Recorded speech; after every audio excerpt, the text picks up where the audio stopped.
Thank you very much. As I introduce Mayor Keller, I just want to say I first met Mayor Tim Keller in 2008 when I was a pastor at the La Mesa Presbyterian Church. He was just beginning his political career and was campaigning for the state Senate seat from that district. And he was out in the community meeting people. As Tim is a person of faith who was raised Roman Catholic as a graduate of St. Pius High School and Notre Dame University, as he started his campaign, he was intentionally meeting with faith leaders in the La Mesa neighborhood to learn of our concerns.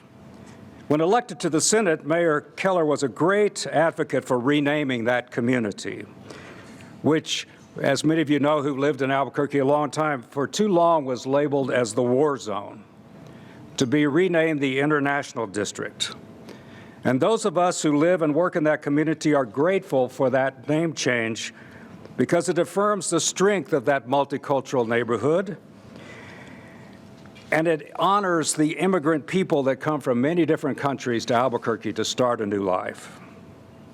I've also appreciated the commitment of Mayor Keller and the city to supporting programs serving unhoused persons, including Heading Home, Faith Works, and many other homeless providers, as well as the city creating the Multi-Purpose Gateway Center. This year's Faith Leaders Breakfast and the information that we will all be hearing together today are a part of us all reweaving the social fabric of Albuquerque, its civic and religious institutions, as we work together for the common good coming out of this pandemic. Thank you, Mayor Keller, for your efforts to bring us together, to find common ground, and to make Albuquerque a better city. Would you please greet Mayor Keller?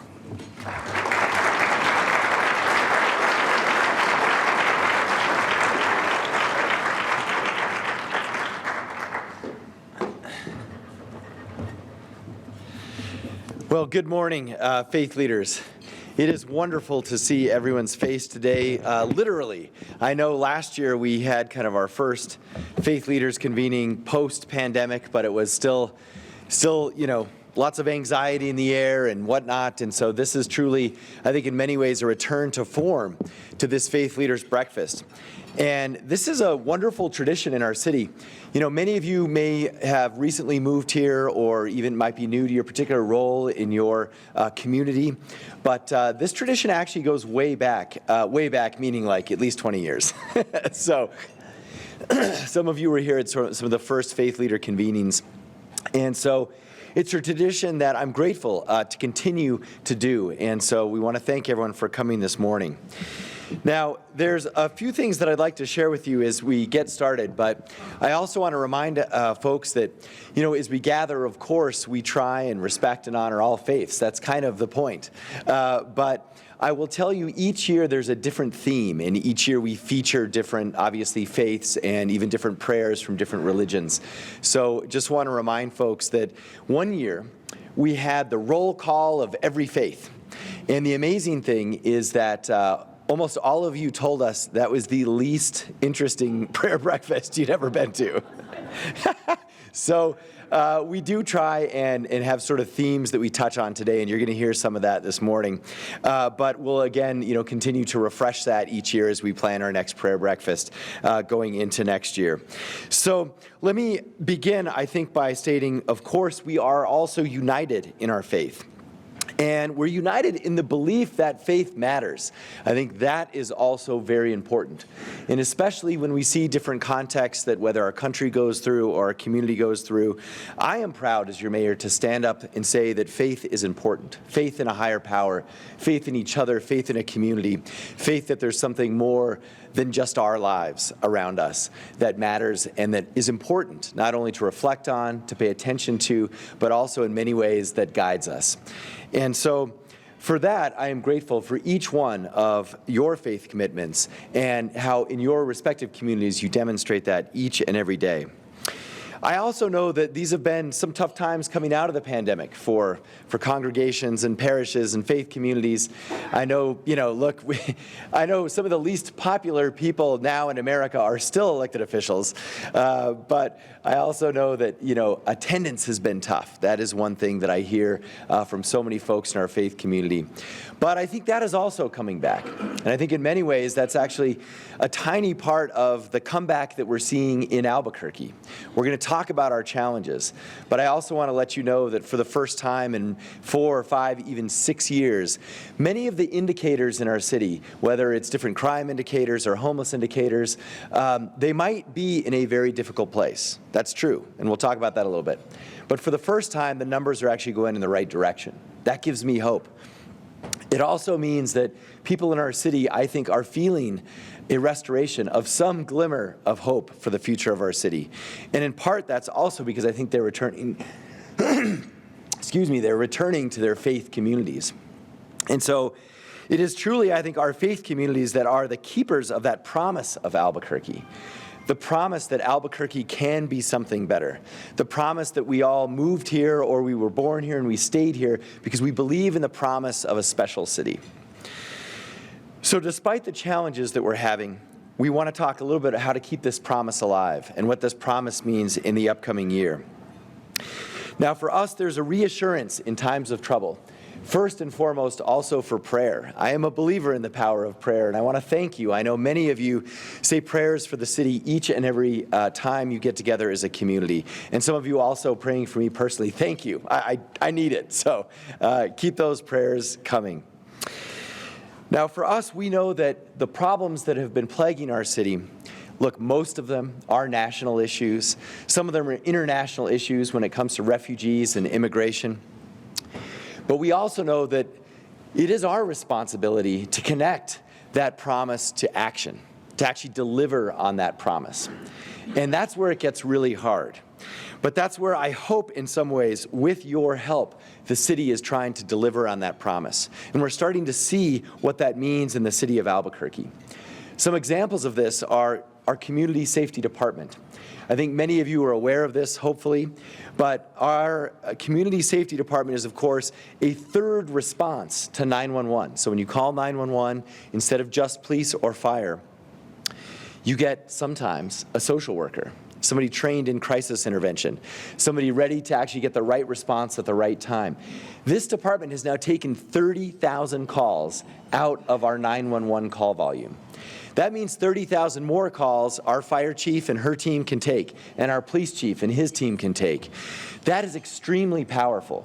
Whether it's seen response times now go down for the first time in several years because of that, or it's the individuals who are now getting transported to perhaps one of the shelters or one of the ministries that you offer. This is now possible because of this new department. And so this, I think, is in many ways one of the key ways we are delivering on that promise of Albuquerque. Now this year we're also hoping to finally open the Gateway. Now I think most folks again know about this, but it's the old Loveless Hospital. I've said this before, so now I can say it in front of my Archbishop, but the last time I had confession was at the Gateway Hospital, which is a long story, but anyway, he's heard this one actually, and I should correct, that's not the last time, but it was the last time I was in the Loveless Hospital. Key qualification there. That was terrible. So anyway, but I remember being in that hospital, and I remember it used to help 1,000 people a day. And many of us, we had loved ones in Loveless Hospital, and it depends again on how long you've been here, but I would expect at least half this room, you have a personal story about Loveless. We believe that by the end of this year, it will once again be helping and healing 1,000 people a day. That is going to be transformational for our city. But we need some help with that, and so I'm going to talk about that too. And also, I want to acknowledge, we have a little asbestos challenge right now, but we're going to get past that. So the project is delayed a few months. But when it's complete, this place will be a place of hope. Will be a place where that promise is delivered for thousands of people every day, and that is a great thing for our city and for each one of those individuals. Now, you may also be aware of our housing crisis. Now, you might see it on the streets, whether it's the encampments or the homeless or the folks in many cases who are asking for some help. But it's actually even bigger than that, by the way. We are short 30,000 units of housing. That is way more than any shelter or any program can actually fix. And that's why you see a tremendously heated debate going on at City Council. For anyone who happens to pay attention to City Council, which I would expect most of you don't, which is a good thing. But it is, zoning is like the least exciting thing to talk about at a prayer breakfast in the morning. But the zoning fight at City Council is a huge deal. And to just tell you really what it's about, it's the casita in your backyard. It is whether or not students or refugees or folks who just need a place to stay can have additional units in many ways throughout our city. That's what it's about, is whether or not you can have a casita in your backyard. Believe it or not, this is incredibly controversial because it gets caught up in all sorts of issues about your neighborhood and so forth. So we understand those issues, but I want you to know that hopefully that will change in City Council when we change this, and at least is going to take the pressure, the supply and demand pressure out of our housing and homelessness situation. So what you see is us coming at this challenge from two directions. You see it with the Gateway Center, actually providing those services, actually trying to deliver that help to people who need it, to the least among us. Then you also see us systematically, structurally saying, look, we actually have to do much, much more than that. We have to think differently about how we grow our city and about how we live and even about what's in our neighborhoods. Now, we also know that today is the end of something called, well, we'll see what happens, but it's supposed to be the end of something called Title 42. Those of you who work with our refugee community, and I know that is most of the people in this room, so I want to thank you for never giving up on helping our refugees and our immigrants. And I know this happens in a lot of different ways in a lot of different faith communities. But I will tell you, for many, this is an incredibly tense and worrisome morning, including for our Office of Immigrant and Refugee Affairs, who's here today. There are tens of thousands of people amassed on the border. Some have already started crossing. As many of you know, we actually continue to help hundreds of refugees every week, and we have done that basically since our administration started. And we do that in cooperation with UNM and cooperation with many organizations that you're all associated with. It's not something that we necessarily brag about. It's not something that we always talk about in the media, and there's a reason for that. A lot of that is because of safety and because of privacy. But I do want you to know that work continues, and we're also going to share what we're doing on that in some areas where we could use some help. But we are also bracing. I will tell you, I will be calling each and every one of you next week if we get this crisis here in Albuquerque, because we are going to do our best, like we always do for those in need, to try and help them as they pass through our community and try and do what we can to reconnect them with their families and their sponsors in other parts of the country. This is something I'm grateful for. We've been doing this probably way before I got here. I know some folks have been doing it since the 60s and the 70s.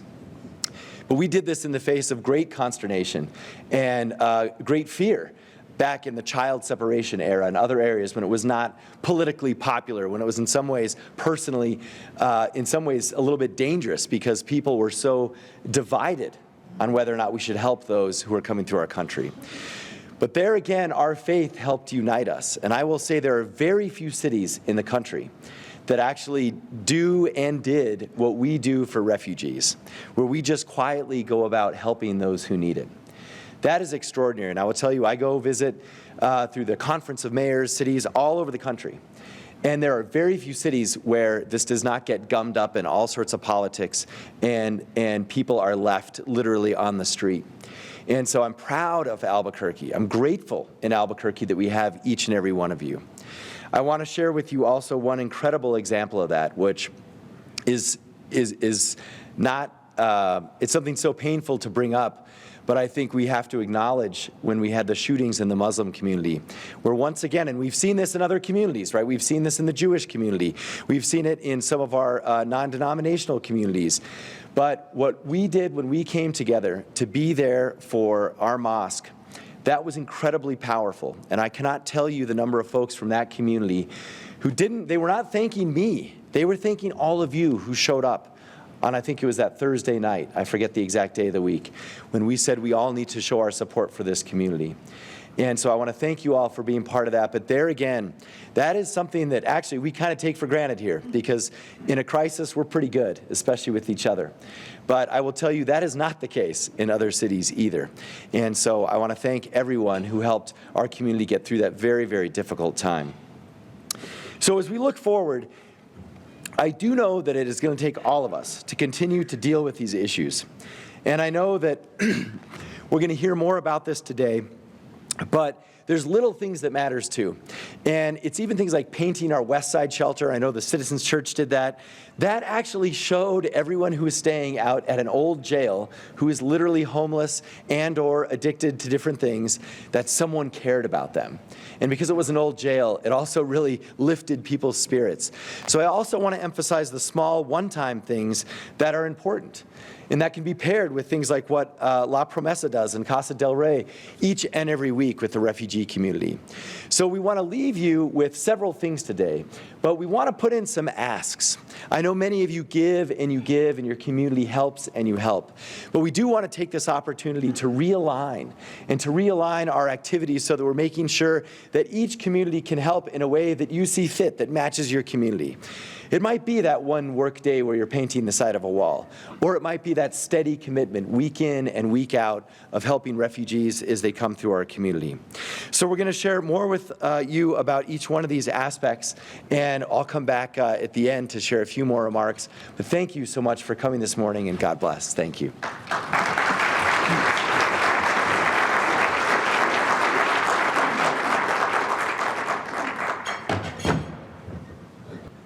Next, I would like to introduce His Excellency Archbishop John C. Wester of the Archdiocese of Santa Fe. Archbishop Wester was ordained as a priest in the Archdiocese of San Francisco and has served as the Auxiliary Bishop of San Francisco, as well as the Bishop of Salt Lake City, before being appointed to his current role in April of 2015 by Pope Francis. Please welcome Archbishop John C. Wester.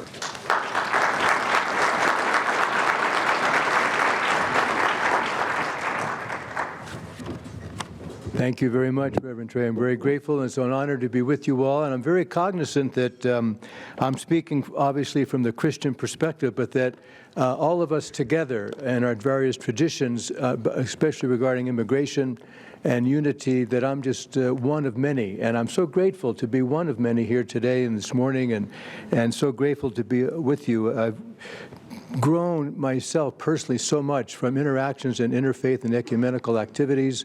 I participated in a Buddhist Catholic dialogue in San Francisco for 8 years, studying with the imams, the Quran, and other religions. It's been a great gift for me. So I want to make that point that while I'm speaking from the Christian perspective, I realize that I'm speaking in many ways for all of us. And so I'm grateful to be just a small part of this morning.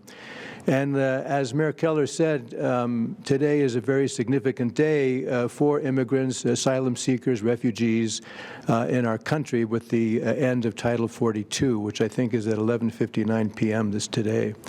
So, as the mayor indicated, there are so many already amassing at the borders, and so we're just waiting to see how this all plays out. But I've been asked just to speak on the moral aspect of immigration. And I know that I'm in many ways speaking to the choir, but just to kind of maybe articulate some of the ways we look at immigration. I know that probably many of you have the same experience, that we're told to go back to our mosques, to our temples, to our churches, to our cathedrals, our synagogues, and just stay out of this. But we cannot stay out of it because it is a moral issue. It's an issue that we see on many levels, obviously, politically, legally, morally, humanly. There are many issues that are involved here, but we cannot ignore the moral aspect of immigration and the suffering that's taking place in our world today. And so I'm reminded of about 8 months ago, Mark Seitz of El Paso, Catholic Bishop of El Paso, and we went down to Tegucigalpa in Honduras to visit some of the internally displaced persons there in Tegucigalpa. And I remember particularly one family that we talked to. The father clearly had post-traumatic stress disorder, and without going into all the details, they were forced to get their son out of Honduras because the gangs were forcing the young man to join their gangs. And so the father took his son and through the desert, the hazardous trip. Fortunately for the son, he was able to make it into Texas, and he's working his way now to find some way of getting status. But the father was turned back, and he almost died in the desert. He was robbed and left for dead, actually, until a good Samaritan found him. He then got back to his home with his wife and daughter, and the gangs found out about this, and they shot his home up. He was hit in the leg. He had a very noticeable limp to this. He'll have one the rest of his life. His wife was hit by a bullet in the wrist. Thanks be to God, nobody was killed, and his daughter was spared. But it was clear the suffering that this family had gone through, and the separation now of the son and the parents and the family, that this has to be responded to. And we get so caught up in the politics of it. It's been highly politicized. That's why I admire our mayor so much and so many of our leaders who do care for the immigrant and the asylum seeker and the refugee. So I think it's critically important for us all to remind ourselves why we're involved in this and why we cannot be excluded in the public square from this huge, huge issue in our world today. Obviously, from our Christian scriptures and from the Hebrew scriptures, the Old Testament, the New Testament, we find a huge foundation for caring for the migrant and the refugee.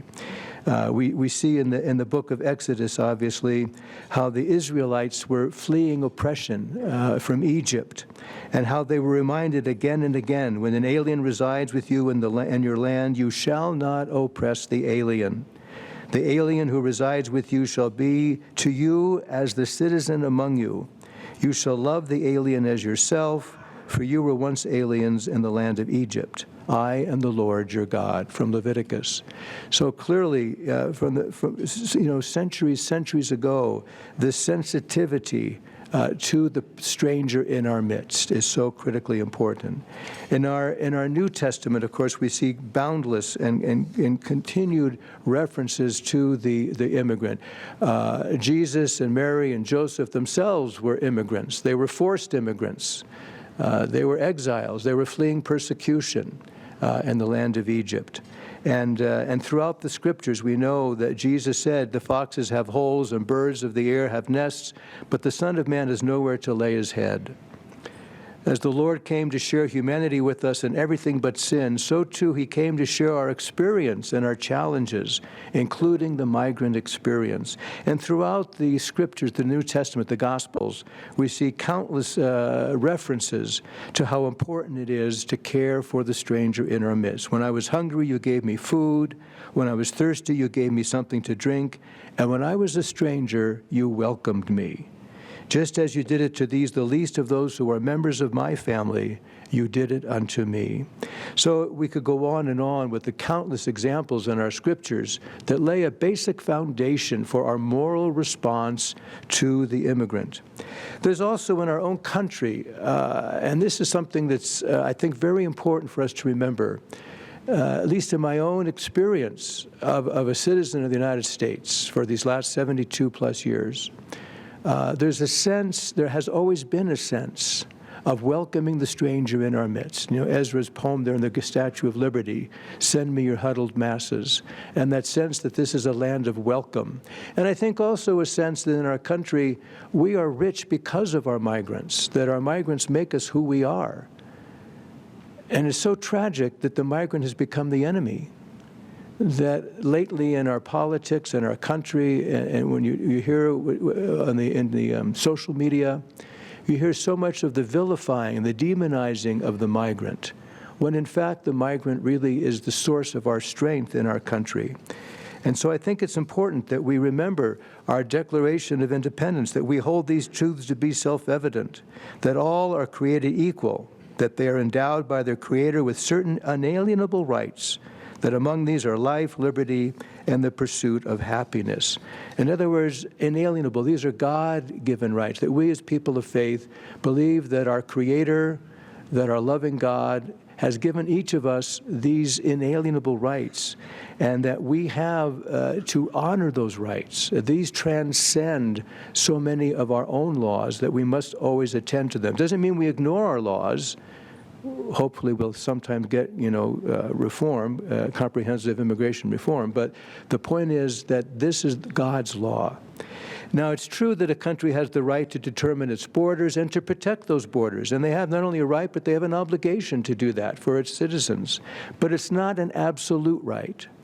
I would say, though, that these inalienable rights given to immigrants are absolute, and these are things that we must abide by. Also, I think another moral imperative is the sanctity of human life, that we honor human life in a very special way in our society. Again, we see this as given to us by our Creator. It's a gift that we treasure and that we must cherish. And a society is judged by how it treats its human life, particularly the life of the most vulnerable. And who is more vulnerable than an immigrant who has, really, when you think about it, they're the poorest of the poor. They have no legal protections. They have no safety net. From day to day, they wonder how they're going to just survive, how they're going to just live, and how they're going to provide for their families.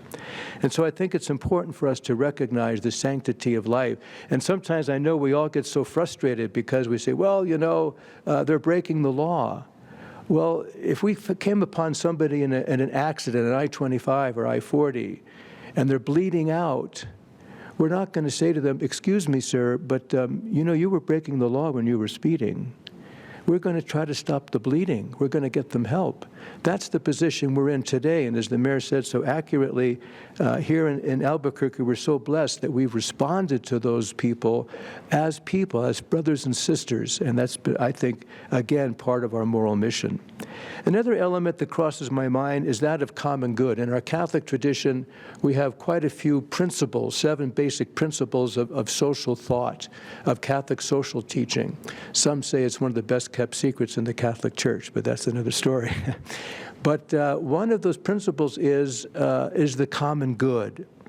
And I think for us, our Pope Francis, I think, for example, in his encyclical Laudato Si, has called us Catholic Christians to be aware of the common good, that we're all members of our Mother Earth, of the common home, the earth, and that we're to care for our environment, care for our ecology, and to be aware of the impact of the climate crisis, particularly on the poor, because they're the ones that suffer the most and suffer first. And so I think that migration comes under this as well. There are 300 million people plus living in countries other than their own, and 103 million of them are asylum seekers. That is, people who are fleeing persecution, political, economic, religious, whatever it may be. And so this is the common good. These are our brothers and sisters, and we have to care for them because we care for the common good, and their welfare affects our welfare. We're all related, whether we like it or not. We're all related in the world today. And so I think we have to make that point, the interconnectedness of all of us in the world today. I think also in our own Christian tradition, we also value a preferential option for the poor. It's clear that migrants, as I've stated, are the poorest of the poor, and that we need to be caring for them. St. Francis is our patron in the Catholic Archdiocese of Santa Fe. The cathedral is named after St. Francis. And the key element in his life was that he transitioned from a life that was grounded in economics, in money, in material wealth. His father was a very wealthy cloth merchant. And he transitioned from that to realize that the true riches are the people, the creation, our brothers and sisters. And that was really the foundation of his metanoia, of his change of heart. that it's the vulnerable, it's the poor where we find God's presence abiding most beautifully. And so we have to recognize, obviously, that we're all poor in the face of God, in the presence of God. We're all dependent on God's love for our very existence. And for us to recognize that all of us are poor and that we need to reach out to our own when we're reaching out to the migrant. We're not doing a favor because we're so much better. Rather, the migrants are us. We are migrants. We're all migrants on the path of salvation, and we must reach out to those in need. And so based on these moral imperatives, obviously, we would ground our thinking and our position toward migrants to say that all persons have the right to find employment opportunities in their own country, and we value that. That persons have the right to immigrate to support themselves and their families. That sovereign nations have the right to control their borders, but it's not an absolute right. That refugees and asylum seekers should be afforded protection, and that the human rights and the human dignity of undocumented migrants should be respected. And based on these principles, we as people of faith are calling for our national government to tend to the root causes of immigration. These must be addressed. National debt, for example, is a huge burden for many underdeveloped countries. The root causes must be addressed. There should be a path to earned citizenship. The United States must issue more temporary worker visas. It may offend our U.S. ego, but many migrants don't want to live here. They want to come and work and help their families and go back home again. And we need to have comprehensive immigration reform so that that might become more possible. And families should be kept together. Families are an important part of who we are. And finally, immigration judges must get their authority back. Congress has taken too much authority from our immigration judges. We need those judges to have their authority restored so that they can adjudicate, and they know the cases, they're seeing the cases, and they can have that authority given back to them. So this is just an overview from my perspective. I hope that it's helpful. I do want to say, express gratitude. When I came here I live mainly in Albuquerque and on the weekends in Santa Fe, so I have dual citizenship. But like the mayor, I too will make a confession. I don't vote more than once. I only vote once, so I don't. But I just want to say how proud I am, how grateful I am to be a citizen of Albuquerque. I am very impressed. When we had the crisis a few years ago, when we had the migrants coming in and they were given status, as they came through and they were waiting for their court cases, Albuquerque stepped up to the plate in ways that I'll always be proud of. I remember sitting in the city council meetings and they allocated $250,000 for the effort. The mayor freed up all kinds of resources, buses, living spaces, even working with the TSA so that they could get to their homes or their friends, family, as they waited for their court cases. We had to get them through. They had no identification. We had to get them through the TSA. I'm just extremely, extremely impressed with this city and with the role of faith in this city. It's really a blessing. So I know we have many challenges, but we have a lot of ways to meet those challenges. So I just want to say how grateful I am to be a citizen of this great city. Again, to reiterate what our Lord said in Matthew 25, as often as you did it for one of these, the least of my brethren, you did it for me. At the general judgment, I think I'm going to make it well known to the Lord that I was a citizen of Albuquerque. I think it'll go well for me if I say that. God bless you.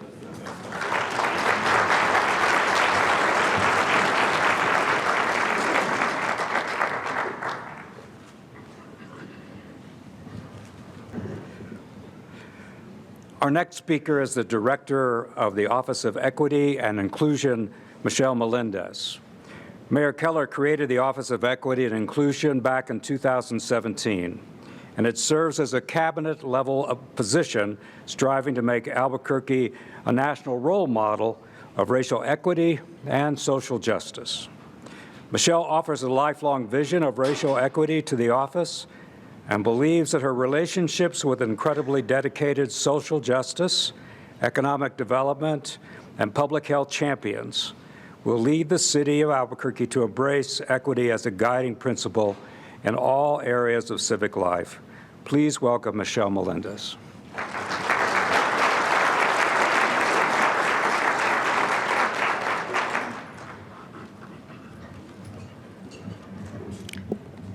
Good morning, Albuquerque. Thank you for inviting me this morning, and I'd like to acknowledge other members of our team who are here today. We have a table at the back with Beatriz Valencia, who heads our Office of Immigrant and Refugee Affairs, and we also have our Deputy Director, Feliz Baca, and our Culture Change Leader, Tim Green, at the office. Thank you for being here. At our table, thank you. At our table in the back, we have a refugee welcome guide in 7 languages. And I know some of you have picked up copies, and this is a document that really speaks our values and tries to connect people who've moved to Albuquerque and made it their home, connect them to all of you and to all the resources that are available in our great city. And we also have information that you can sign up for on how to protect places of worship. We partnered with the Department of Justice and with the U.S. Attorney's Office and the FBI and the Islamic Center and other partners, APD, to provide this information, knowing that this is a danger that we face in our nation, and we want to be a good partner with you to help protect places of worship. There are some grants available, and if you sign up on our sign-up sheet, we'll be able to send you information about federal grants that are available for this purpose. As well, since those very tragic murders last year of 4 Muslim men, we've been in conversation and dialogue and listening to the Afghan community and other parts of the Muslim community. Thank you to the Islamic Center and other partners, the Afghan Society, and really trying to understand what are the issues that are facing community members who've moved to Albuquerque, and how can we better serve and better integrate those parts of our community now. And so just this week we had a follow-up meeting. It was a second part of the Afghan listening session in which APD, with its ambassador program, and our transit department were there to really listen about how to create that sense of safety so that people can get to work and school and places of leisure and amenities in Albuquerque on our transit system, and to feel safe.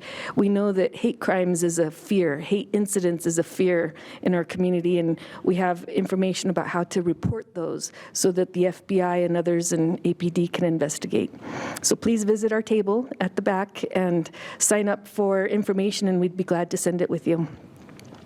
Thank you also for Mayor Keller and Archbishop Wester for discussing the end of Title 42. I know that tonight at midnight, all eyes will be on our nation's southern border, and the rhetoric will be very high on every media outlet, along with footage of thousands of people who've been really forced to migrate from their home countries for many, many different reasons, including climate destruction. People unable to grow their own food is a big reason why people have gone to cities in the first place in the southern hemisphere, and then from those cities really have feared persecution and violence that has driven them to come here as a place of safe haven. And so while all that's happening on the border, there's a small but mighty group of Albuquerque's finest people of faith who will be here to receive them with kindness and with dignity, and to help them get to where they are going. Many pass through Albuquerque, some stay, but we live in a city whose municipal government and all of you have voted, and whose mayor has proclaimed us as a welcoming city and a true sanctuary in the Greek sense of the word for sanctuary, of a silo. We provide refuge from this state of war that people are trying to flee, and from the violence, and again from the climate destruction that has forced people to migrate. And we give these migrants the true meaning of hospice, hospitality. That's why so many of the groups have called themselves hospitality networks. And we give them shelter overnight and a retreat from the journey that they have been on and the trek. And this has been going on since 2019, and at a lower volume than really happened in 2019, but it has not stopped all along. And those of you in the room, you know who you are, who have been receiving migrants all along. And so there's nothing like being able to serve in that role. Last night, I had the privilege of delivering meals to a group who arrived yesterday and some who became stranded on their way out of town.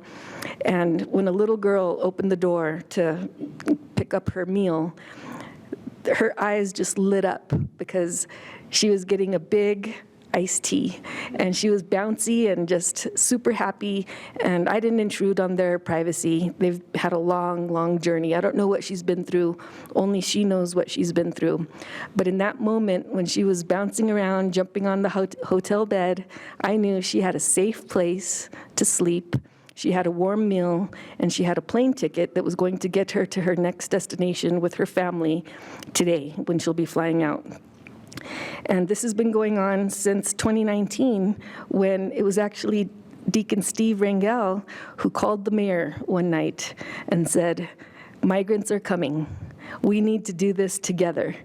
And the mayor called us, and an entire community came together to receive those migrants and hasn't stopped.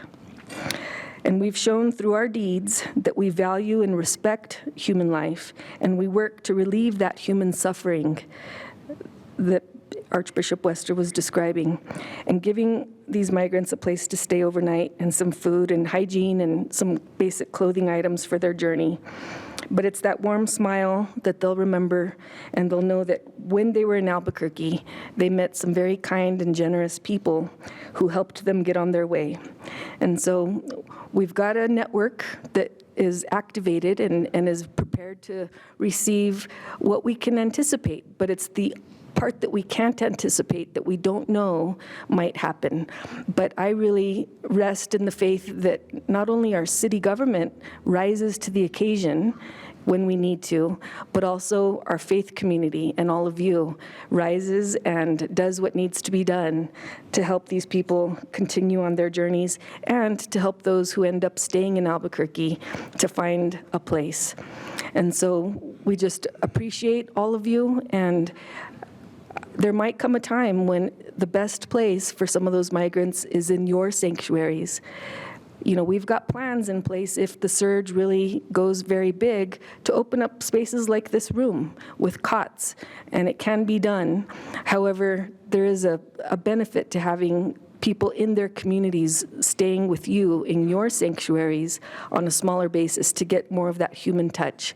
So whenever that's possible, I would highly, highly appreciate and urge you to consider opening up your own sanctuaries in places like that and helping individuals get through on their journey.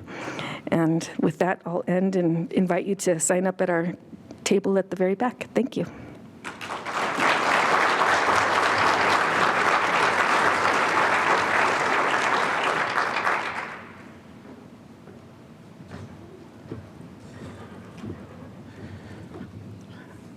Michelle, thanks to you and your staff for the great work that you do, and all the partners. And I know all the faith communities here will be in prayer in the coming days as this next chapter of the immigrants coming to our doors will be upon us.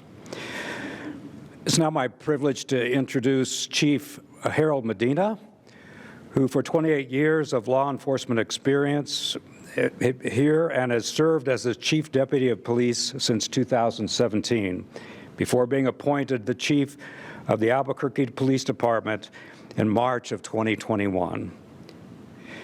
Chief Medina strongly follows the principles of community-oriented policing and has begun implementing community engagement, partnerships with business coalitions, as well as youth and elderly outreach with APD. Please welcome Chief Harold Medina.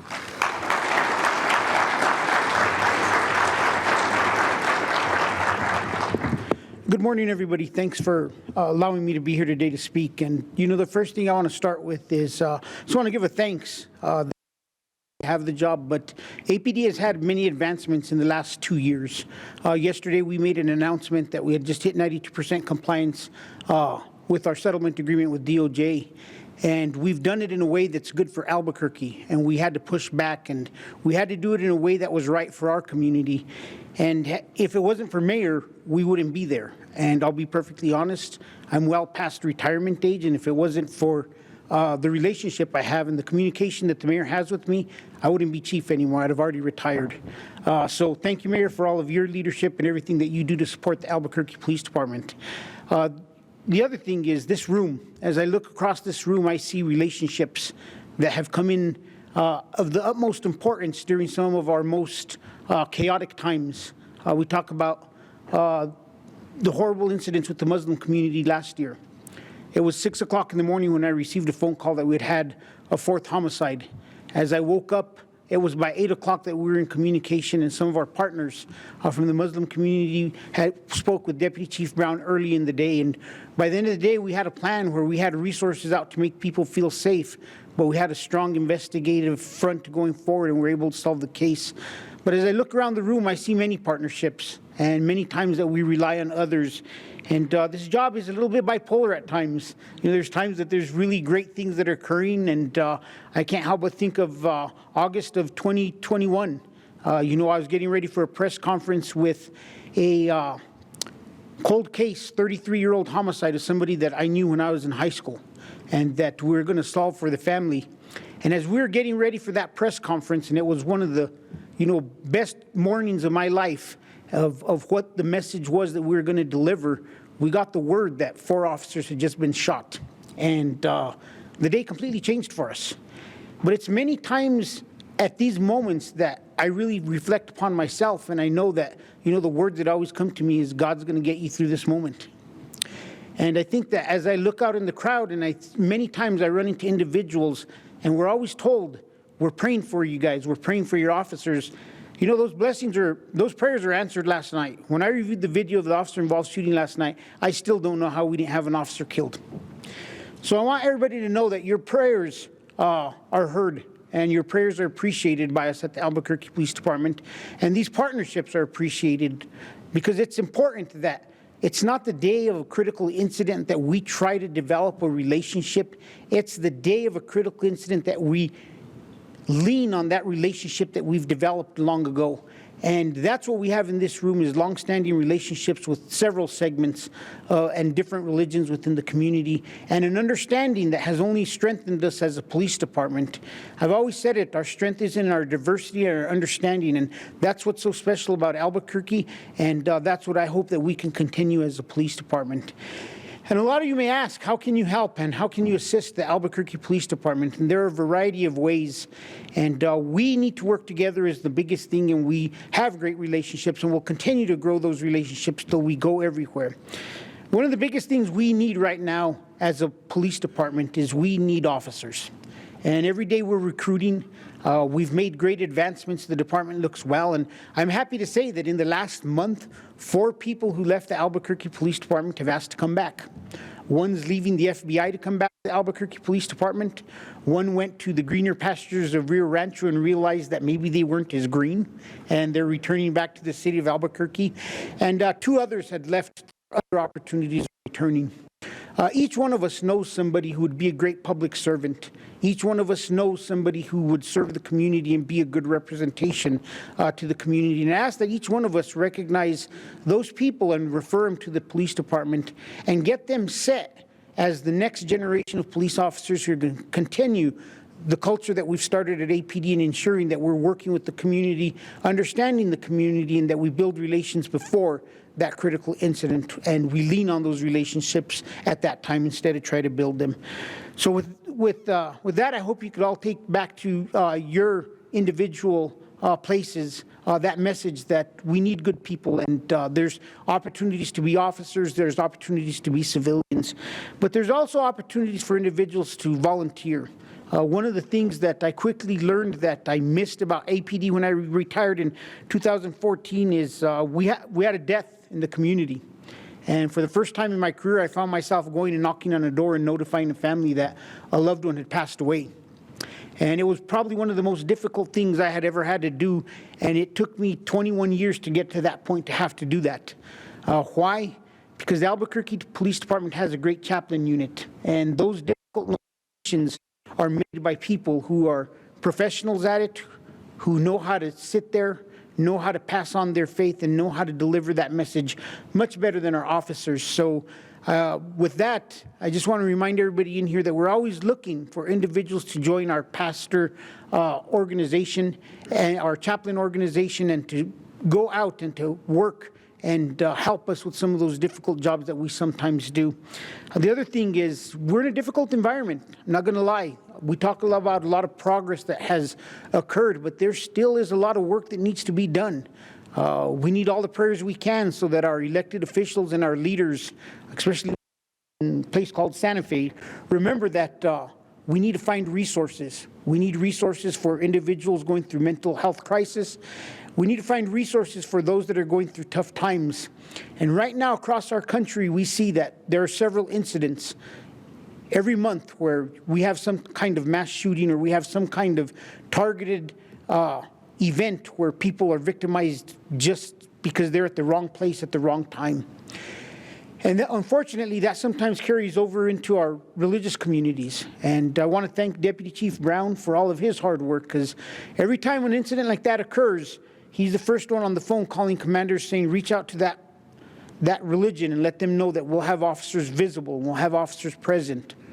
But there's a lot of things we could do beforehand. The Albuquerque Police Department has a program called CEPTED. It's crime prevention through environmental design.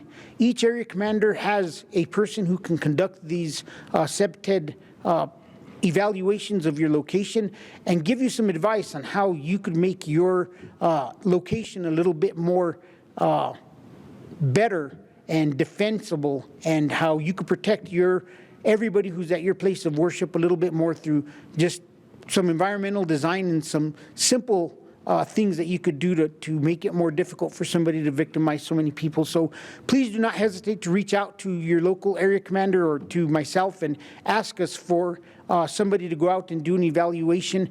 And it's this type of working together and planning on the front end that's also going to help us prevent tragedies and hopefully mitigate any situation where somebody chooses to go down the wrong path. With that, I know we have a video about our chaplains, and we're going to play that. And I just want, once again, as we're closing, I'm just going to say thank you to everybody for your relationships, your support. We're a much different department. We're not perfect. We still have individuals who make mistakes, but we will continue to work to ensure that we meet the needs of the community and that we hold those accountable who tarnish the badge of the Albuquerque Police Department and let down the community. Thank you.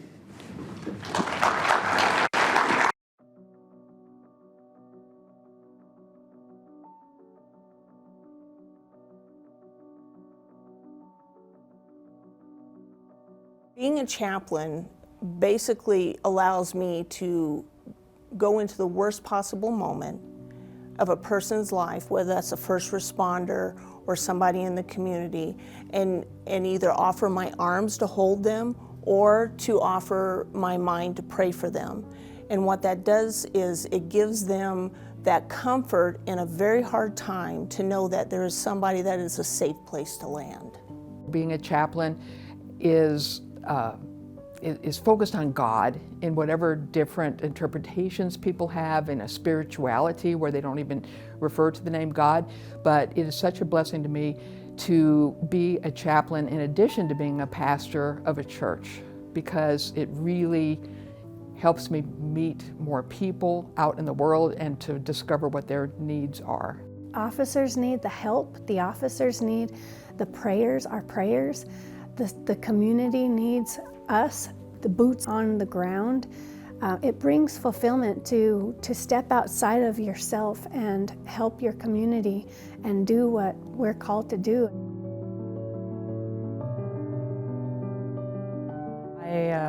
I know of most of the situations that they're called to would be dealing with the community, like the minority community, and me being a person of minority, a woman of color. I wanted to, have those people see me there and to be able to respond to their situation, and to also, because I'm Native American, so I wanted to have that face represented there also with the chaplaincy. And actually, I've experienced several Native American situations here, since during my chaplaincy in the last since I've only been a chaplain since March. So I really want to get involved in my community as a chaplain, more so with the police department, and just to be represented out there, because the police are really need us out there. We're a tool, as we say, like when officers put on their their instruments. My calling at this point in my life, I feel, is to share the loving intention of the divine for the world, and there are different opportunities I can do, and being a clergy is one thing, and that being a clergy gave me an opportunity to be trained for this particular way of serving the world in chaplaincy. So it really fills my professional life with a content and meaning. In particular, and people don't exactly like to hear this, but it does happen, is I was a chaplain in the first 3 years. I was the only chaplain to ever receive a call regarding a child, a youth, or a baby death. And I have been on 24 of those myself. And it's so sad when an infant dies and you're holding them in your arms. And yet somebody needs to be there. And that somebody is a chaplain.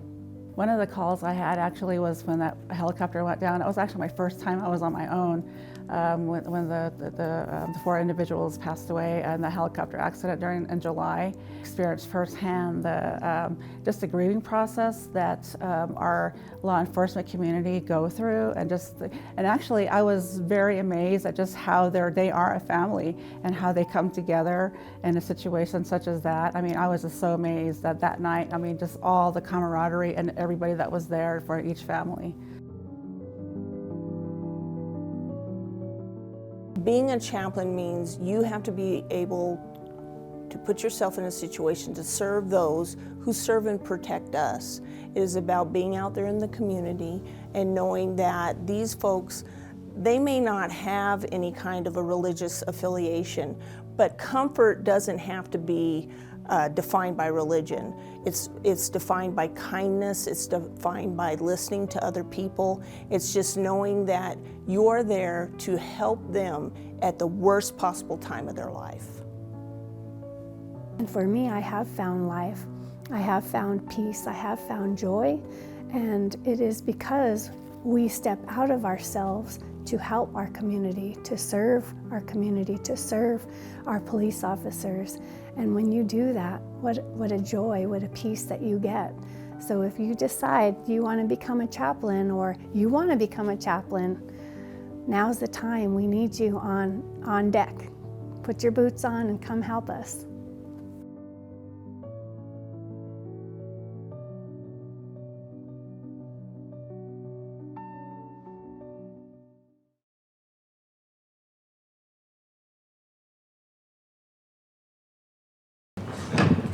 Good morning, everyone. I'm going to try my hand at this tech as well, so Doug can rescue me if I don't get the slides. So you get a slideshow from me, so forewarned. Hopefully it'll help you process some of the information we're giving you today. And I just want to thank you all for coming, because today is really a call to action.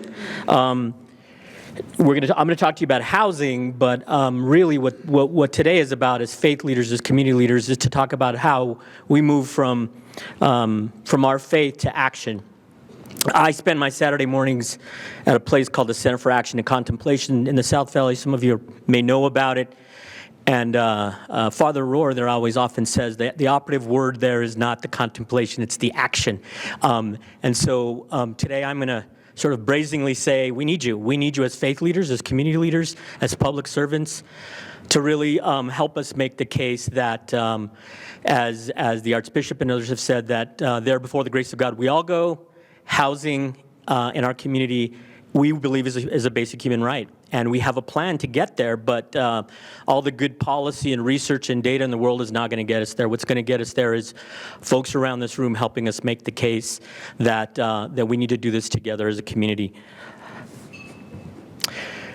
So with the premise of our whole initiative around housing is really that everybody, whether they're migrants or seniors or unhoused folks or just someone trying to start out their career, should have a warm, safe place to call home. and I hope that unifies us, right? So it's not just about the unhoused, it's about the precariously housed. It's about folks who are having a hard time making their rent or facing eviction or frankly just trying to build the resources to move forward with their families and their careers. So it's all of those people.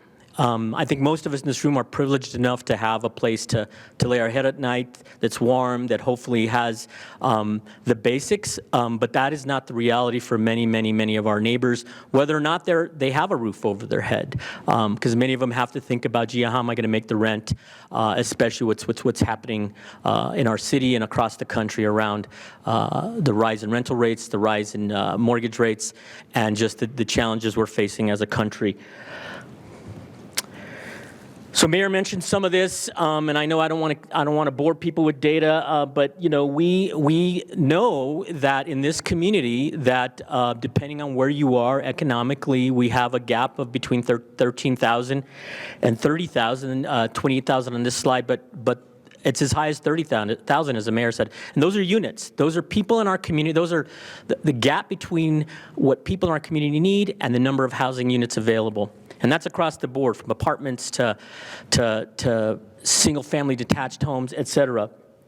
We also know that half of renters are spending more than 30% of their household income on rent. For many folks, it's much more than that. So it's not just about whether or not you have a place to lay your head at night. Are you spending a third to a half of your income just to have a safe place to sleep? And what does that do to your family, to your ability to take care of your children, to send them to college if you can, just to put food on the table? And of course, my colleague Carol Pierce will talk more about our unhoused community, and clearly they're a big part of this strategy, but they're not the only part of this strategy, because there are many, many members of our community, many members of your congregations who are really struggling just to pay the rent. So we know that there's about 2,200 unhoused individuals, households needing permanent supportive housing, and that's a big part of this strategy, but it's not the only part of this strategy. We know that even for market rate apartments, there's over 13,000 needed there. And market rate single-family homes, which I think is the American dream, but certainly what all of us aspire to, is there's a huge gap there, almost 27,000. The Urban Institute did a study of folks at 30% of area median income, and even there, we need almost 16,000, 15,500 units. And then finally, people who are a little less affected by poverty, 50% of area median income, it's almost 29,000 there.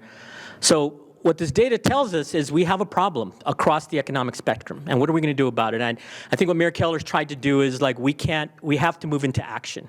And it's not a city problem, and it's not a problem of the development community. It's our problem, and we have to own it, and we have to be willing to step up and say, it might mean for every person in this room, especially if we're a homeowner, especially if we are privileged enough to live in a neighborhood that perhaps doesn't have the density that other parts of the city have, that we have to be willing to say, this is important enough for our neighbors that I'm willing to do what I need to do to accommodate, whether it's a casita, as the mayor mentioned, or a little more density, or maybe a multifamily unit that's close to where we live, because we want our neighbors to be housed. So this is about a pretty modest goal. 5,000 of that 30,000 is what the mayor's committed to, and that's certainly not going to solve the whole problem by any means, but we think that this is something we can, as a community, contribute to. Most of the problem, frankly, has to be done by the private sector. We know that. We have some great nonprofit housing providers and developers. We have some great small and large construction and other developers here, and largely they're going to get us out of this problem. But we do, and we'll talk about the rules, that one of the things we have to do is we have to make it easier for us to increase density in our community. I'm going to let Carol Pierce talk a little bit about one of our key cornerstones of our strategy, which is converting existing hotels into housing, affordable housing, some supportive housing, and some, frankly, mixed income housing. This is a strategy, like all of these strategies I'll be talking about, that the cities across the country are using. I wish they were original strategies. They aren't. These are things that cities are trying and hopefully are working in most cities and will work in our city. So as you know, and I'll let Carol talk about the Sure Stay, converting hotels quickly to get people housed quickly in a year to 18 months as opposed to 2, 3, 4 years that it takes to build something from scratch is a cornerstone of the mayor's strategy. We're hoping to do 3 or 4 of these projects over the next several years. Again, it's going to mean across the city, regardless of where we live, east side, west side, northeast heights, southeast, that we hope to have these projects all over the city because, frankly, the housing need is across the city. One of the other things we're hoping to do that's very closely related to converting hotels is this idea that in many neighborhoods, some more than others, there are properties, both residential properties and commercial properties that have really created blight, that as Chief has mentioned, have really been challenges for us to make our communities safer. Human trafficking, drug trafficking, not really sort of helping communities lift themselves up. And those are some of the properties that we're going to be working to really be much harder on in terms of closing them down. But hopefully some of those will turn into housing, whether it's a couple of units or 100 units to help folks get housed, especially where there's greatest needs. What we learned along the way, and again, we talked to people who are experts in this field. I'm not a developer, but we talked to nonprofit folks and for-profit folks, small business folks who do construction, community members, advocates. And what we learned is even with the commitment and even with the funding that we've worked hard to work with council on to get more funding for housing and for vouchers, for example, that somebody needs to build these units. And so one of the things the city's helping take on, we're not the sole driver of this, but we need to work with the county and with our other partners at the state and the federal government and other providers. We have to start training up the workforce to get this done. So if we want to build more casitas, if we want to build more multifamily, if we want to build any kind of housing, that we frankly are in really dire need of a much more trained workforce, and that means more young people, that means people coming out of incarceration, that means people coming out of other kinds of programs, perhaps treatment facilities, and anyone else. So I don't want to make a pitch like the chaplains did here, but if any of you are thinking about a career change or any of you are handier than I am, we need you because we're going to need to really build more housing. So the biggest piece of this strategy, and as Mayor mentioned, is probably the most controversial, and this is where I want to specifically ask you to weigh in as faith leaders and as community leaders, is we have to change the rules around how we grow as a community. Those of you who've been in this community a long time know that our bias has been, how do we build single-family detached housing across the city? It's a laudable goal. It was an important goal. It still is. And no other form of housing in the city is over 10% of our housing stock. That means that if you are fortunate enough, like most of us in this room, to have a single-family detached home, again, there before the grace of God we all go, we're lucky. But we need all kinds of housing if we're going to house people of all, not just of all incomes, but of all stages of their life and career, young folks, seniors, et cetera. So, but to do that, Mayor mentioned changing the rules around casitas, accessory dwelling units, as they say in the industry. We have to be able to allow people to actually build those. And so the biggest challenge and the thing I want to ask you for directly today, and I was going to also ask the mayor to remind you at the end of his comments, is we have 2 meetings coming up for the rule changes, which will allow people to do a couple of modest things that across the city, if you want to build an accessory dwelling unit, a casita as we call them in New Mexico, that you can do that without having to move heaven and earth, that you can actually do that in a responsible way, and that hopefully we can help you and support you through that. That is not going to solve the whole problem by any means, but it'll help us get a little bit closer to meeting this housing gap that I mentioned. The other change is in most of the area of the city, we want to be able to have a little more density, including in the R1 zoning, which is residential zoning that we're all familiar with, which is the bulk of our housing zoning in the city, to be able to densify those a little bit, meaning where it's appropriate, where it's done well, and when it goes through the process, that you might be able to add a second unit, whether it's a townhouse or a duplex, that's possible. Now, That really frightens a lot of folks. Some of you may have even sort of twitched a little bit, like, what, a duplex in my neighborhood? What's that mean? And we have to be open to where it's possible. And by the way, it's only going to be possible in certain parts of the city. We have to be able to allow other kinds of housing besides single-family detached, and that's the other change we're asking for the zoning code.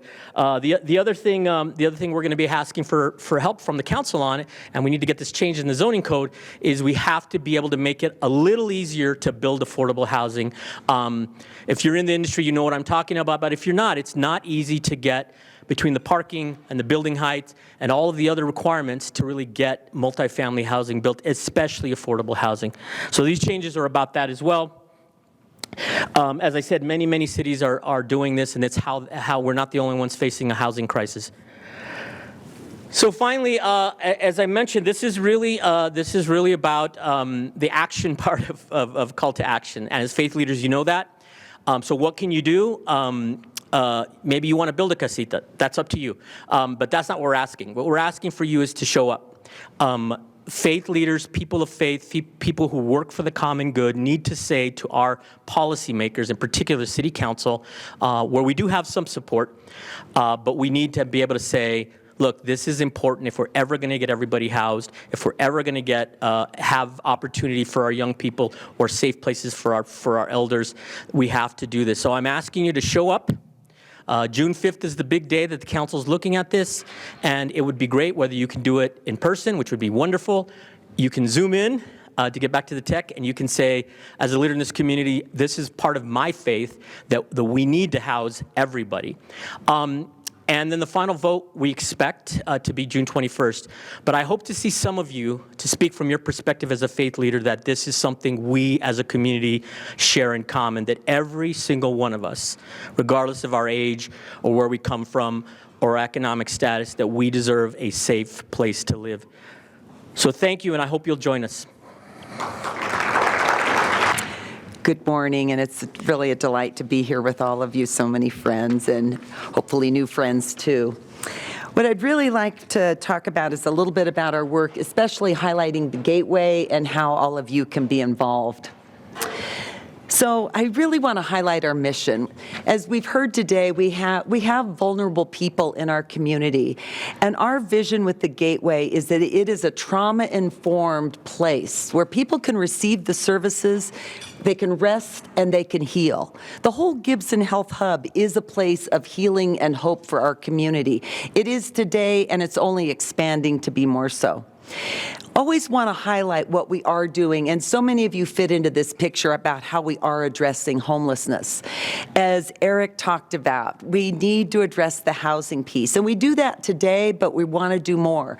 So we do a lot of prevention by keeping people in their homes. During the pandemic alone, the city, with the help of the state and the county, spent millions of dollars on eviction prevention, people one paycheck away. We will continue to do that. That's a part of our strategy. But what we're also doing is on the intervention side, the people that we see in our community that don't have a home. And we know the Gateway is going to be one of these places, a gathering, a wraparound place that's going to fill many gaps that exist in our community. I want to talk a little bit about how many of you fit into that. So many of you here today are up on this slide. Shane from Steelbridge, Pastor Chuck, HopeWorks. We have so many people that it is a system of care out there that we all work together. We could have every faith community there too, to work together to create that safety net for our community. What we do know is that there are gaps. And there are gaps for a lot of people. We highlight this slide, and this is what this is saying is that people of color, particularly American Indian, our Native American family and friends, are more often, and that's the far, tall purple, that's the number of Native Americans sleeping on our streets. We call it sleeping rough. But on the right-hand side of the screen, you see that purple go way down. That's the number of American Indians actually seeking shelter.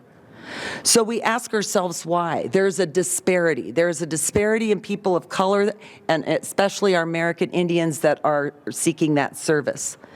So at the Gateway, with a place for healing and hope, we have taken a very special emphasis, and I really want to do a shout out to our Gateway team that has led this to really address those disparities. And Doug Chaplin, give a wave there, Doug. Doug is a well-known city leader, and he is our Gateway and Gibson lead located there with our team. And I want to say it's because of this emphasis to reduce the disparities that Western Skies, and also working with Michelle Melendez and her team, gave us a $3 million grant to say, how can we address some of those cultural needs as we open the Gateway? This slide is showing you the big picture of the Gibson Health Hub. So at the top, 30% of our 500,000+ square foot building is with existing tenants there. That's part of the wraparound services that people need. These are not for all people that are unhoused. Many of them are vulnerable people in our community that need services. And that includes actually 3 accredited hospitals that are seeing hundreds of people over there every day. I want to add to our current tenants, we're really excited that we have the New Mexico NAMI, Mental Illness, Alliance for Mental Illness. And a lot of people are aware of that, as well as Vision Sankofa is also a tenant providing those wraparound services. Also, part of at our Gibson Health Hub is Albuquerque Community Safety. Also want to do a shout out to our sister department and Director Reese Angel back there in the back of the room. Albuquerque Community Safety, as you heard, the third arm of first responder, I think one of the best things we've added in the city to really connect vulnerable people on our streets to the services that they need. They're part of our Gibson Health Hub, as well as they are leading the Violence Intervention Program. That is a place serving people today that have experienced violence in our communities, whether that's gun violence, whether that's street violence, where they can go get the support and the services that they need. So here at the bottom of the screen is what we're calling our Gateway. 5 key services, some operating today. So housing navigation. Those are the overnight beds. That's where by referral, people are there to get the wraparound services to address the barriers they need, the lost identification, the need for employment, the need for addiction treatment. And we will have the safe place for them to be as they seek those services. As a companion piece to that is our engagement center. And that's where people like, and agencies like Workforce Solutions, Human Services Department. Some of you may have offices there to meet people where they're at. We have a barber that's ready, that has had lived experience, that wants to provide the haircuts that will be a good testimony to people that have been unhoused. He's a success story that wants to share his story. We'll have a first responder drop-off, and this is where our main customer will be Albuquerque Community Safety. When people are on the streets and it's in the night, where do they go? Well, we can help receive them at the Gateway Center, and we can help give them a bed and get them connected to what's next. We have a lot of people in our community that are from New Mexico. They want to get back to their community. They want to get back to their family in Gallup or Grants or another place, and we can help make that connection possible through that receiving area. Medical sobering and medical respite. These are both game changers for our community and for New Mexico. Medical sobering, we will be one of 40 in the nation, the first in New Mexico. That will be open at the end of this year, and that complements the services provided by the county and the CARES campus. But right now, there's not a place medically where you can be for 24 hours and get the help that you need. Now, we know it may take up to 12 times of building a relationship till you want to have a change of life. And we want to be there with all of you when that day comes. And that may be we connect with our partners with the state at Turquoise Lodge, right down the hall at Gateway. Or we get you a bed until then you see that there's other services that you want. But we know, and when I went back and talked about the disparities in who we're seeing and how we're putting special effort to be culturally responsive, we want to be the place that people know they can get help. And we can do that by partnering with all of you. And last but not least, I want to mention medical respite. Right now, if you were unhoused and you needed surgery or you had a wound from being on the streets, how do you get that bandage changed? How do you go elevate your leg? Right now, we have a few scattered beds in our community. This will be the first time that we've got a place up to 50 beds where you can heal for the 30 to 45 days is what we anticipate until you go the next step over at the Gateway. All those services at the Gateway Center really promise to be a game changer in our community. And I do want to say right now for Housing Navigation and thank the community for the support and the mayor. We opened that this winter and served about 150 men and women who otherwise would have been on the streets. We had the space, the ability, they were there overnight to begin that healing journey. And right now today we have about 20 women in this anticipation of the Gateway opening on the second floor of our facility. So this shows is an attempt to show all the use of the space between medical respite, our overnight beds. We've got our Albuquerque community safety as well as the first responder drop-off. So all these services work together, and that's my main point. While we have that array of a system of care that all of you are a part of with every faith community out there, but this is a place at the Gateway, why we're saying it's a place of healing, hope, and health, because it's the wraparound. Somebody that doesn't need to have to navigate can go there and receive the services all in one place. These pictures really just show how people will have their own area for their bed, their place to hang their clothes. And today, if you were to go over there, you will see women with pride. They're now setting out a comb and a brush and some nail polish because they have a place to call their own while they're getting settled in and becoming, having a new quality of life. I do want to say but people always ask us, this is low barrier. That's the best practice and that's what we want to follow. Can you bring your dog or cat? You bet. Do you have to be sober to come to the Gateway? Absolutely not. If we set those kind of high bars, we're not helping the least of these. We're not helping our community. So that's a whole piece of how we welcome and we're ready to serve.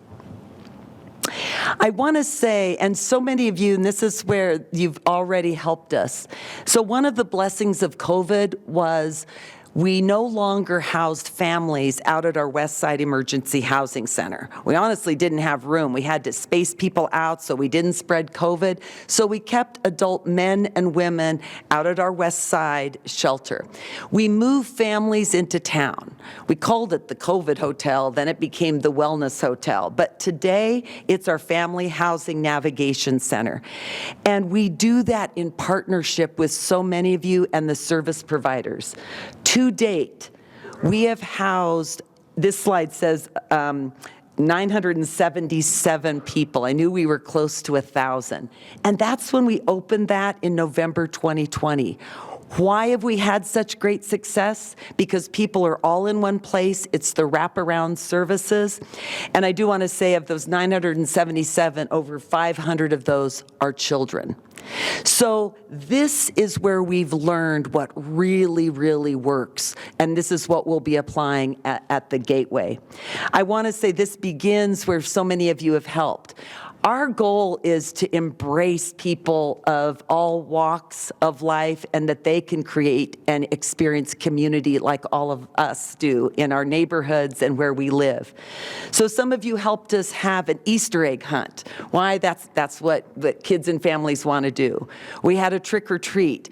And so we created the kind of environment there at our Family Housing Navigation Center that these kids could experience what they might in their own neighborhood.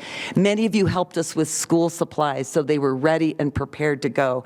And it's those kinds of volunteer work and actions that we hope to have continue. There's other ways you can get involved. When we designed the Gateway, we talked to people with lived experience, and they helped design it. And one of the things they said, raised plant beds. We want to feel the dirt. We might want to grow something. And right now, the design that Doug and team are working on have those raised plant beds right in the outdoor area where people can get the sunshine and grow those plants. And this is where we can have community volunteers. We also you can host an activity. You want to do some art or show some kind of sewing project. You can do that out at the West Side Housing Center today in our community room. And last, clothing and housing household donations are really welcome because the end game for the Gateway is a home. And so those housing, gently used housing items are welcomed, whether that's lamps, whether that's furniture, really important as we get people into their homes. And last but not least, as Eric said, I would talk about, we can never talk about unhoused or homelessness without talking on the other end of the equation, which is housing. And Eric did a great job of really summarizing Housing Forward. The slice of the strategy I just wanted to emphasize is our conversion of hotels. The city's very happy to say we're the proud owners of Sure Stay. We closed on that a couple weeks ago. By the end of this year, half of that will be converted and remodeled for affordable housing. And the best practice, which is what we're following, it's mixed income. You don't know what your neighbor earns. You don't know what you know. Oh, they're a policeman. They're a teacher. She works down the street. It will be a mixed income property. It'll be managed by Monarch. They're a great partner that we work in many of our complexes, and that will lift up 100 new units. It may be for people in your congregations that kids are coming back, but they can't find a place to live. So we're really excited about the community that will create. We're on the path to purchase several other hotels, and we imagine one of those hotels being the next step for families. For families would have that permanent supportive housing. So again, they could be a welcome part of our community and have what all of us enjoy in this room. So with that, I'll also give a shout out and appreciate that we have the onealbuquerquevolunteers.com, and that's a great place where you can connect. We really look forward to seeing a lot of you over at our Gibson Health Hub or out at our West Side Shelter, and really can't thank you enough. And I do want to do one last shout out. Sarah, thank you. The Quaker community was hand in glove with us, along with many of you when we opened up warming centers. Again, winter, not everybody wanted to go into shelter, but the really nourishing food provided, the nonstop conversation to you, also my sister department, ACS with Mariela, that happened because we had community volunteers. We could not have done that alone in the city. So from the bottom of my heart and my department and my fellow city colleagues, thank you so much.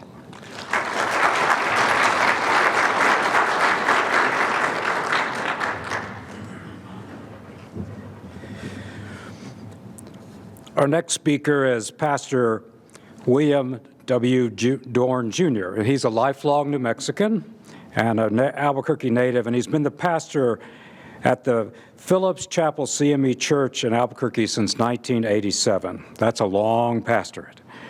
He is the presiding elder of the Arizona-New Mexico District and is a firm believer in building beyond denominationalism, beyond race, beyond color, to spread the word of God. Please join me in welcoming Pastor Bill Dorn.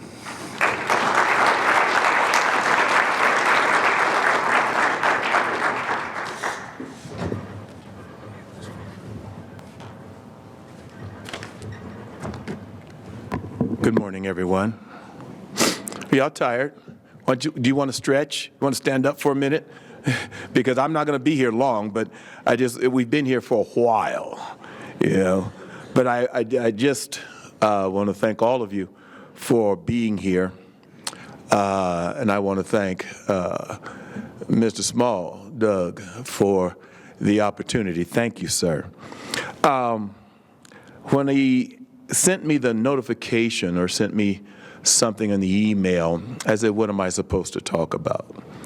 And he said about when he sent it to me, he said, the moral imperative of the homeless, of helping the homeless. Well, let me just say a little bit. That's a good thought.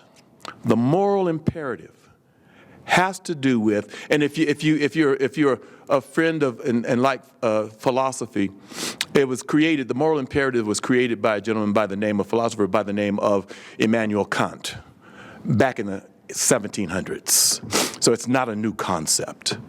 But the idea of the moral imperative and Kant's idea of the moral imperative was that you did something because it was necessary. It was necessary. It's a proposition declaring a certain action to be necessary as an act to treat humanity. A necessary act, something that has to be done, not because of anybody's sexual orientation, not because of race, not because of anything other than the fact that there is something that needs to be done. It's about doing the right thing, even if it's wrong. It's about doing something, not about legislative mandates, not about the way we want the city to look downtown and make sure that people come to the city are like the way we look. It's not about that. It's not about conditional based on race or gender, not about love or hate. It's not about you and me. It's not about religious affiliation. It has nothing to do with being Christian or Catholic or Jewish or Hindi or Muslim. The moral imperative is about doing what's right for each one of us. Because the whole thing about it is that we're all in this thing, as everyone has already said, we're in this thing together. And here's the deal. We need to do it because it's good for us. It's reasonable for all of us to share in what's going on in our city. If we're saying we're going to be advocates and we're saying the moral imperative to address the homeless, then the moral imperative means we need to set up things that allow the homeless, if they don't want to go off the street, if they can't go off the street, if there's no place for them to be off the street, how do we address them right now, today? What day is this? Thursday the 12th? The 11th? What's going to happen to them today? What's going to happen to them tomorrow? What is there available today or tomorrow? And I'm going to close with just this, because you'd love to come to my church because our sermons are really short. But so here, let me end with this. Act and treat humanity always as an end and not only as a means. As an end. Why are we here? It's not a means to get somewhere else. It's a means to right now. We're treating you for your issue right and the problem you have right now. There's a young lady.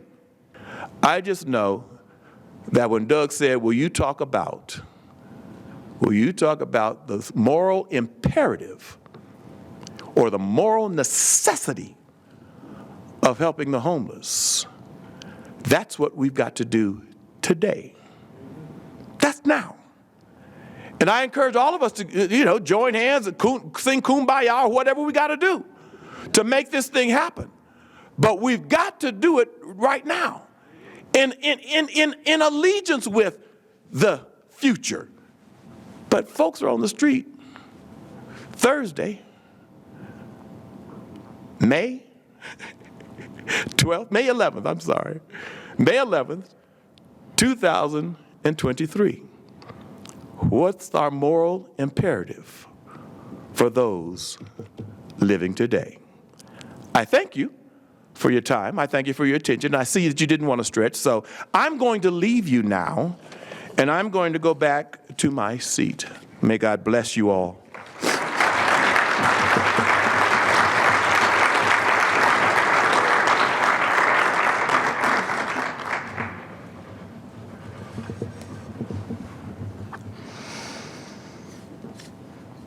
Thank you, Pastor Dorn.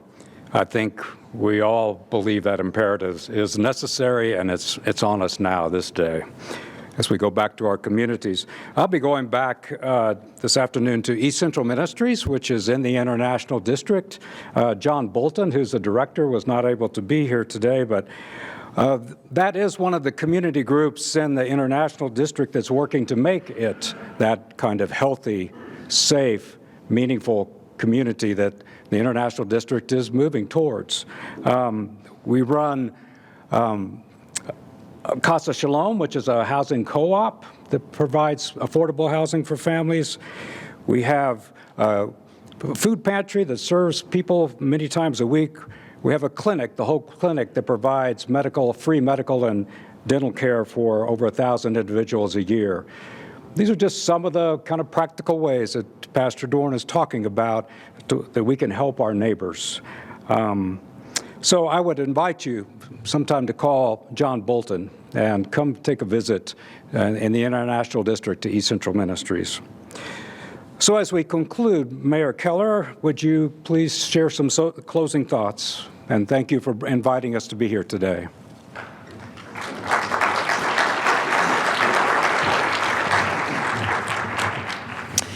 All right, well, we are approaching the end of our scheduled program, and we want to make sure, too, hopefully you've taken note of either the names or the faces of different folks you might want to connect with after. I know I'll be sticking around as well. But, I want to build a little bit on what Pastor said to wrap things up. And, first and foremost, Pastor, I have to say, I did not think we would be talking about drinking fountains. But we are kindred spirits. This drinking fountain issue absolutely drives me crazy. And it is, ironically, I've never heard anyone else speak so passionately about drinking fountains. But I want to also tell you this, I believe in that so much, you might have missed the news 2 days ago. Because we now have 28 new drinking fountains in parks and places all over the city, and they work. And they have a basin for hand and foot washing that automatically shuts off. So, can I have an amen for doing something, for making a difference? And I hope that we will also, our plan is to actually return those eventually to every park in the city. But we got a head start with 28. So I wanted to share that bright note with you. As we part ways today, I also think what the pastor reminded us is that urgency of now. That moral imperative comes with a clock that starts right now, a clock that for each of you can deliver on, if you're not already, by talking to our folks in the back, by thinking about, hey, choose one way that you can help out at the gateway. Choose one way that you can, or your community, of course, can be things like, we need monitors 24/7 with the refugee community. It's one of the hardest things we have is who is going to literally just be there in case there's an emergency to call 911 because of language barriers. Who is literally going to be there from 2 a.m. to 5 a.m.? This is a huge challenge we actually have with our refugee community. Who is going to also be there for things like a city council meeting if you care about housing? You can choose that. There's different ways, different things you can do. You can choose to be a chaplain or really just to recommend or even suggest that in front of your congregation.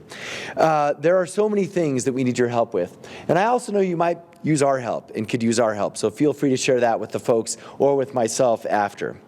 So I want to leave you, I think, with two announcements. We want to invite you to the State of the City, which is taking place May 20th. That's going to be at the rail yards, and it's going to be roughly from 10 a.m. To 2 p.m. And it's a community celebration with food trucks and all this other fun stuff. But also you'll hear a nice speech at around 1 o'clock. And so I also want to invite you for the first time in our city's history, we are going to have a formal and official declaration and discussion about anti-Semitism. We're joining with some of our rabbis and folks from Temple Albert who are here today and other temples around the city on May 25th. You're going to hear more about that, something our city should probably have been doing every year, but we're going to try and start that as something new on May 25th and bring to light, unfortunately, rapid increases in anti-Semitism across the country and even right here. So take a look and see if you can join us for any of those two events and activities.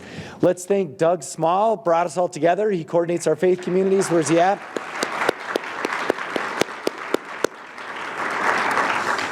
And I would just, I think, close by saying I want to thank you all for your belief and inspiration in a higher power, also your belief in our city, your belief in prayer, and thank you for believing, I think, in the power of us, the power of what we can do, the power of what we can achieve if we act on that moral imperative. Thank you so much.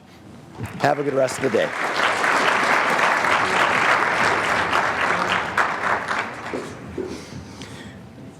Before we conclude, I would like to introduce one of the newest faith leaders in Albuquerque, a clergy colleague of mine, the Reverend Brett Mitchell. Brett, would you please stand? And Brett was installed last Sunday as the pastor of La Mesa Presbyterian Church, so welcome to Albuquerque, Brett.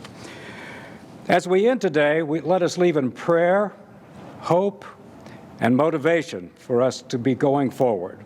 Please welcome Imam Talha Mohammed from the Albuquerque Islamic Center for a blessing.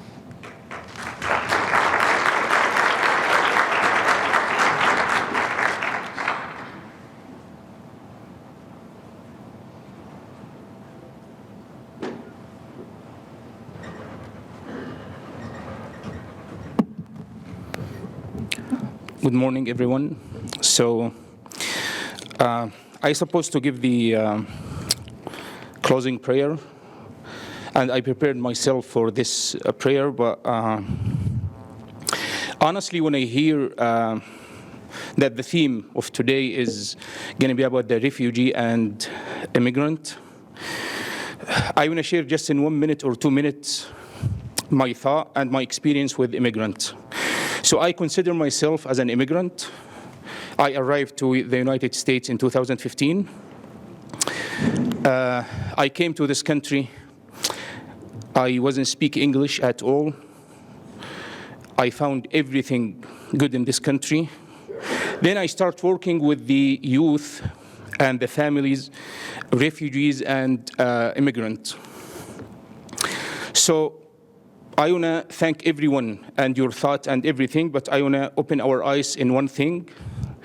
Usually in political science and in education fields, we consider culture, we consider language, we consider faith. And I appreciate and I want to thank our mayor when he said faith is matter. When we talk about immigrant, refugees, faith is really matter with them. I want to mention two things, two issues, two challenges that our our brothers and sisters, they face.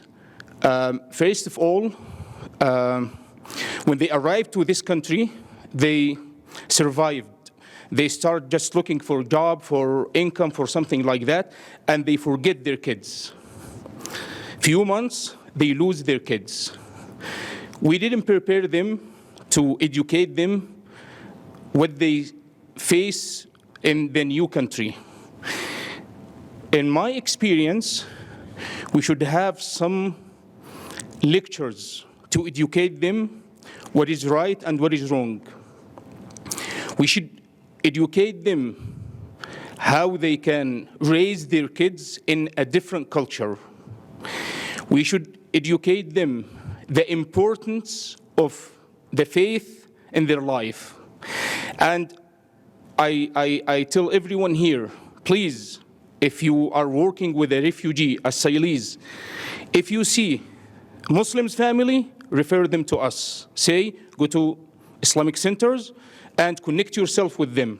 if you see a Christian family, tell them, go to the church. If you see a Jewish family, tell them, go to the synagogue and connect yourself with them.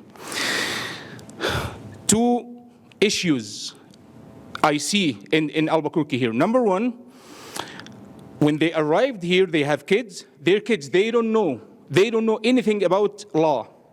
They start committing crimes. Then the immigration law said if you commit a crime, felony, they will take your green card and they will deport you to your country. They didn't know this.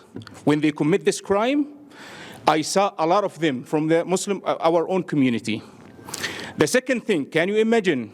They bring their kids here, 5 years old, 6 years old. They go to public school. They spend 8 or 9 or 10 hours in the school. They speak English. They forget their own language. Their parents don't speak English. Can you imagine if you live with your kids at your home and they speak language and you speak and your wife another language? There is no communication. This happened. If you ask anyone who's working with APS, this thing happened. So please, if you have church or synagogue or mosque or something like that, or any nonprofit organization, one of the very important things, provide culture, language, and educating them how to live in a new country. I'm going to start my prayer right now. Thank you. Yeah, I'm sorry, I didn't prepare myself for this, but I said I have to mention this to my brothers and sisters. Thank you. So I will recite 2 verses. I'm sorry. I will recite 2 verses in Arabic, then I will translate them. It's just going to be in just 1 or 2 minutes. أعوذ بالله من الشيطان الرجيم. بسم الله الرحمن الرحيم.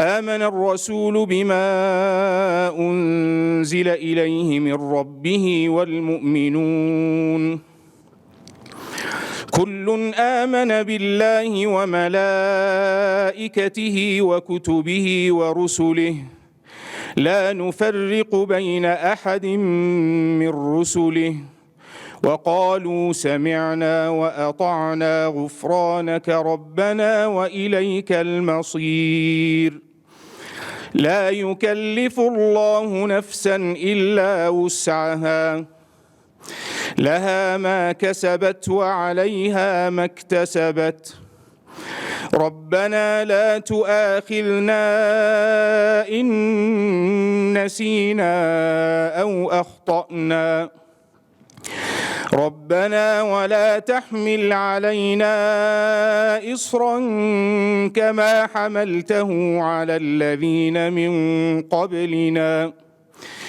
ربنا ولا تحملنا ما لا طاقة لنا به واعف عنا واغفر لنا وارحمنا أنت مولانا فانصرنا على القوم الكافرين. God says, the messenger believes in what has been revealed to him from his Lord, and the believers believe too. They all believe in God, His angels, His books, and His messengers. They say, we make no difference between any of His messengers. And they say, we hear and obey. We seek your forgiveness, our Lord, and to you alone is the final return. God does not require for any soul more than what it can afford. All good will be for its own benefit, and all evil will be for its own loss. The believers pray, our Lord, do not punish us if we forget or make a mistake. Our Lord, do not place a burden on us like the one you placed on those before us. Our Lord, do not burden us with what we cannot afford. Forgive us and have mercy on us. You are our only guardian, so grant us victory over our enemy. I pray, our Lord, protect this gathering, our city, our state, our country, and the entire world. Thank you.